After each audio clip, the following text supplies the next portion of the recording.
Assalamualaikum warahmatullahi wabarakatuh.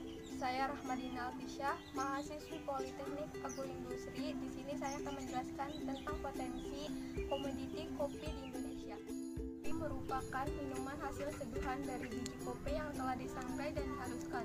Kopi merupakan salah satu komoditi yang banyak dibudidayakan lebih dari 50 negara. Pohon kopi yang banyak dibudidayakan yaitu varietas Arabica dan Robusta. Kandungan gizi dalam kopi. Kopi merupakan salah satu minuman paling populer di dunia.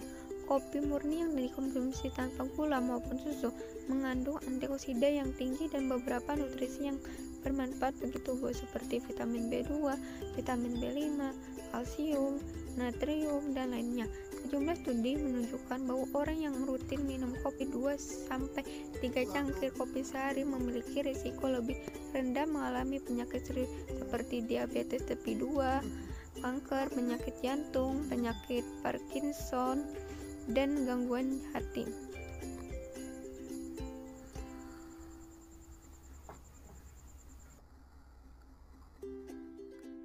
Saya lihat di samping saya, di sini ada data potensi hasil produksi 5 tahun terakhir pada tahun 2007 sampai 2018. Pada tahun 2007 sampai 2018 hanya kisaran 2 sampai 3 ribu ton per tahunnya. Hanya pada tahun 2015 produksi kopi lebih mencapai 3.000 ton. Data ini diambil dari Badan Pusat Statistik pada tahun 2017. Karakteristik pohon kopi. Buah kopi muda berwarna hijau muda berubah menjadi hijau tua, lalu kuning, dan setelah itu matang berwarna merah tua.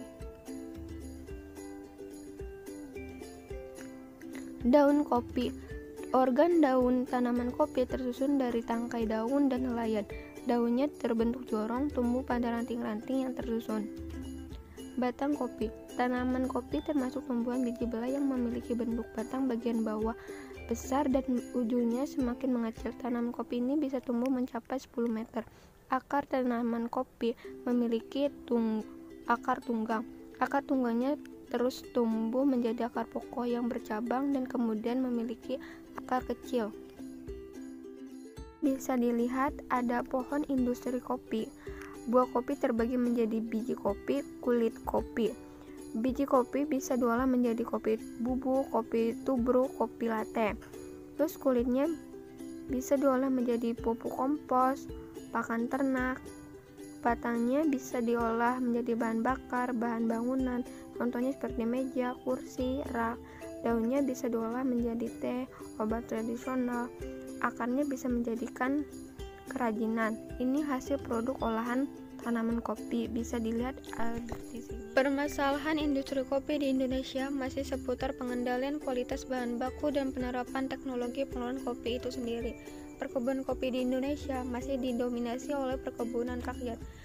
Petani masih relatif menangani pasca panen secara tradisional. Akibatnya mutu kopi sebagai bahan baku industri, pengelolaan kopi relatif rendah.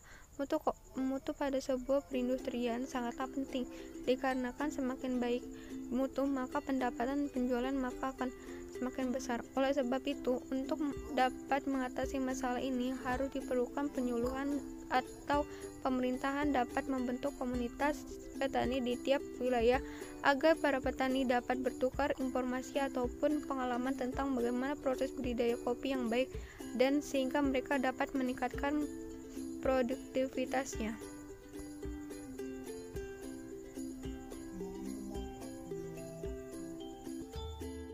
Sekian dari penjelasan saya tentang potensi komoditi kopi di Indonesia. Kurang lebihnya mohon maaf. Assalamualaikum warahmatullahi wabarakatuh.